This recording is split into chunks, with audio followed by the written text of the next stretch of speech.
know already, we were born, if you are a Lagosian and you don't know what is Ehingbeti, then you are not one of us.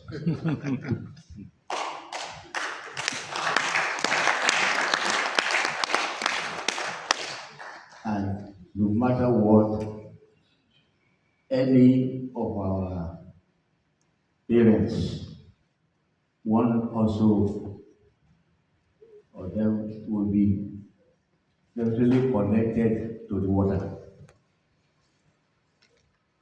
I remember my grandmother, till he died, we always, sometimes it took a long time before we realized what her name was, but we were always, we were always calling our grandmother Yelega.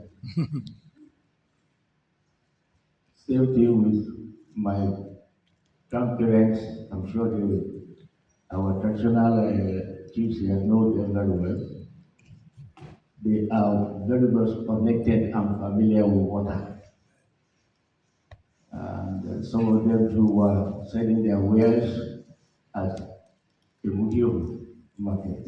And I used to go there to see them. One of them in Okeani, I used to go there.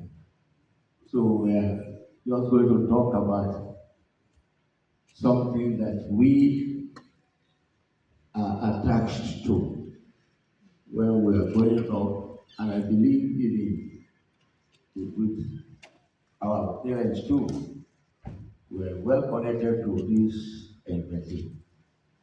So I appreciate the invitation to be the chairman this morning, and I really want to thank Clayton for your persistence, because we are running the third leg of the this engagement. In fact, this is the fourth one. Third. If I'm right. The third one, and I think you are very persistent and you see the challenges, you want us to face the challenges.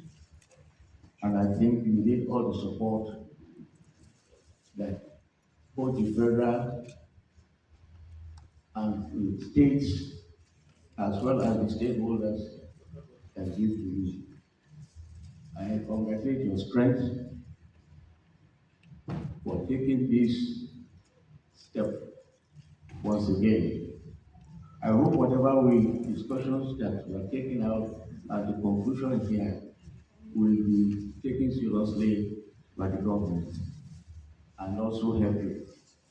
Thank you. Now to my speech. I wish to appreciate the promoters of these events for creatively engaging the contemporary challenges of ocean and maritime management, that the blue economy, with historical experience and relations of Ehingbeti. The contemporary concept of blue economy is all about sustainable use of ocean resources for economic growth, improved livelihoods, and job creation, while preserving the health of ocean ecosystem. To say a little about Ehingbeti era, it was a time of bliss, development, and economic prosperity in Lagos, creating the popular saying that Ti Oyo Ba Ti Ehingbeti, Ojo Eko, which connotes an assurance of sustainable wealth and economic projections of the city of Lagos.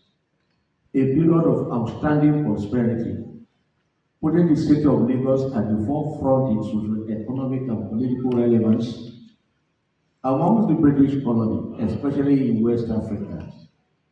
Employment was massively generated, encouraging huge migration from other parts of the country. This eventually led to increase the population of Lagos State and its present mega city status. Trades in food, arts and crafts, textiles, liquors, gold and precious metal thrive so much using the waterways and coastal networks and channels. like what is today conceptualized and developed as a contemporary blue sea, Lagos then thrive on commands on sea. Ehingbeti is a stretch of land and water that goes from the Apopon area in the east up to the marina to Iru Creek and Onipo, opening up the island to the world with Portolobo a few nautical miles to the west and reaching now eastwardly to Lekki Corridor. Trade of water during this period was substantial. The channel and network covers the Atlantic shorelines from the port city Malabo, Equatorial Guinea to the Gambia port in Banjul. The well-connected Lagos Lagoon to the state of Lagos at a very strategic position to channel ships to its lagoon shorelines. The task here today at this third Ehingbeti Blue Economy Hub is to engage the contemporary blue economy policy on important issues, inclusivity, for a people-centered program for the development of our coastal communities. I believe that this is a great opportunity for our industry experts, businessmen,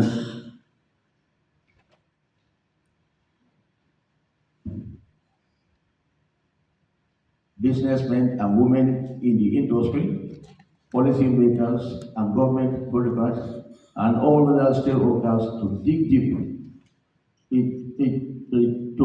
into the idea, components, and values of equity with the aim of extracting more lessons that will be instructive for successful policy formulation and implementation of the blue economy in Lagos in line with our local realities. In closing, I would like to re-emphasize the inclusion of indigenous communities in all that we do. The indigenous communities have several and huge values to add to the sources of our maritime activities and projects, ranging from security, manpower, supply of local intelligence and information. Their ownership and involvement will guarantee protection for our investments, while they also benefit from development of the local area. I think now that is the statement that came to me. You gave me a very wrong one. And because the point I wanted to make is really very clear. Because by the time I got uh, my own speech, I felt I should have my own experience into what I think I should put out again today. Uh, I believe that Nigeria is very rich. The wealth is there, but the coastal population, where our seaports and the oceans are located, have not been fully integrated together with the wealth created for maritime services. And that is what I believe is so important that we should take into account. This country is probably an undeveloped, but yet the local population who are inhabitants in the coastal areas are still affected by poverty due to policy indifference and lack of integration of local skills into the blue economic system. Gentlemen, poverty is a product of this organization. Conservation. If you watch carefully, go along the port area, doing the abordages and so on.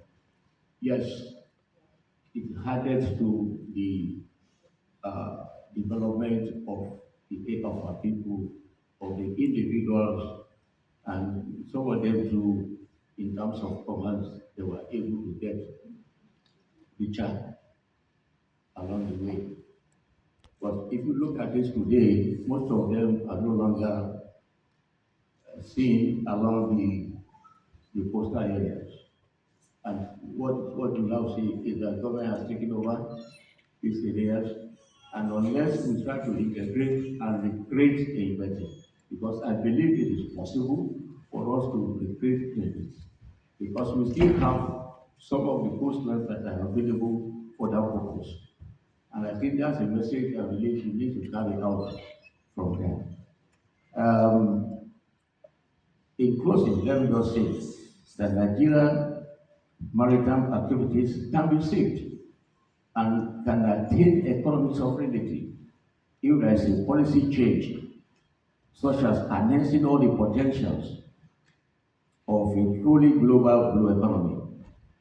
The question that has always been raised about the Nigerian economy is based on external factors' influence on extractive exploitation of our national resources.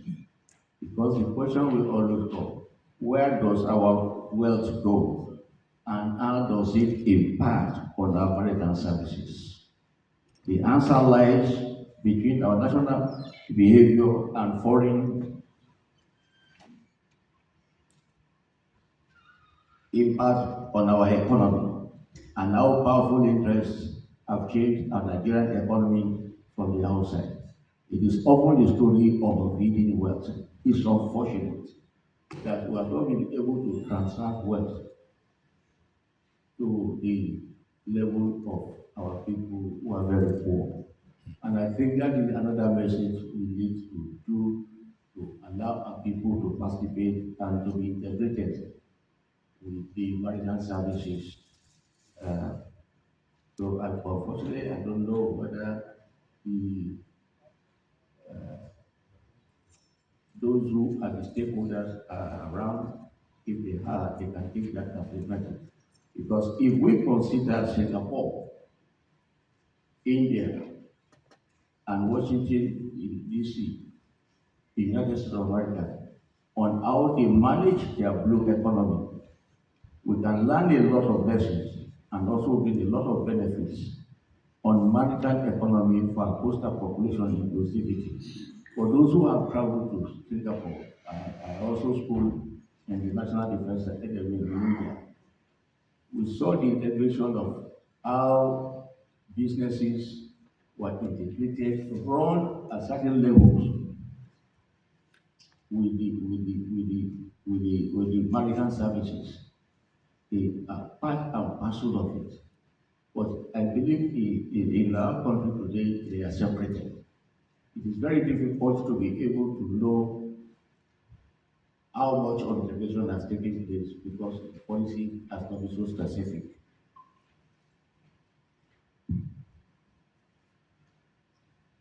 It is clear that inclusivity really works. Well, if you have a good policy, you have motivation for the people, you have skill acquisition, training in small and medium enterprises within the maritime administration. That's why I believe that the integration is so important. The right policy is required, and if we can put this one in place, I believe that we are now going to join those who have really made good strides in um, the maritime economy. Thank you very much.